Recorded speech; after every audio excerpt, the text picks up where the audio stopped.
நம்ம வந்து உளுந்தம்பருப்பு கஞ்சி வைக்க போகிறோம். இது வந்து வறட்டு இருமலை சரி பண்ணக்கூடியது. சளிக்கு இதுவும் கவம் எடுக்கிறது, நெஞ்சு சளி எல்லாமே கேட்கக்கூடிய ஒரு கஞ்சி. இது வந்து 100 கிராம் உளுந்தம்பருப்பு எடுத்துருக்கோம். என்ன செய்ய போகிறோம், எடுத்து அளந்து வச்சுக்கிறோம். அடுத்து கொஞ்சம் தேங்காய் துருவல் எடுத்து வச்சுக்கிறோம். அதுக்கு தேவையான அளவு சர்க்கரை எடுத்துருக்கோம்.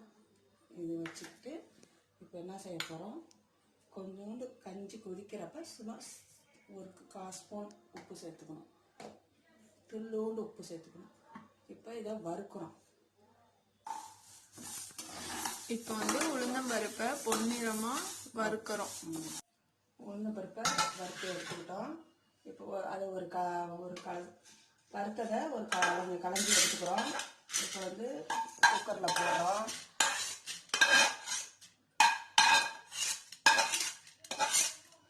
குக்கரில் போட்டு வேணுங்கிற அளவு தண்ணி ஊற்றிக்கிறோம்.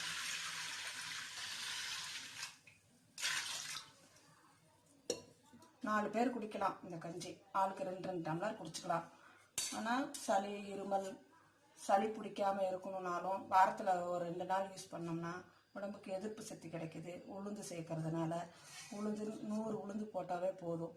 4 பேர் குடிக்கலாம். காலையில் வெறும் வயிற்றுல குடிக்கணும். இந்த தேங்காய் துருவலை கொஞ்சமாக இருந்தால் போதும். தேங்காய் துருவல் இதோட போட்டு வேக வைக்கணும். இப்போ போட்டாச்சு. சர்க்கரை வெந்ததுக்கப்புறம் 4 ஸ்பூன் சர்க்கரை வச்சுருக்கோம். வெந்ததுக்கப்புறம் இந்த சர்க்கரையை போட்டு மத்து குச்சியில் கடைஞ்சிக்கலாம். ஒரு 5 விசிலுங்கிறது 7 விசில் விடுவோம். குக்கரில் 7 விசில் விட்டு எடுத்துருக்கோம். இப்போ இதெல்லாம் செய்ய போகிறோம். கொஞ்சம் உப்பு சேர்த்துட்டோம், மத்தில் கடைஞ்சி விட்டுட்டோம். இப்போ இதை எடுத்து சூடாக வெறும் வயிற்றுல காலையில் குடிக்க போகிறோம். டம்ளரில் ஊற்றி குடிச்சு பார்த்துட்டு எப்படி இருக்குன்னு சொல்லுங்கள்.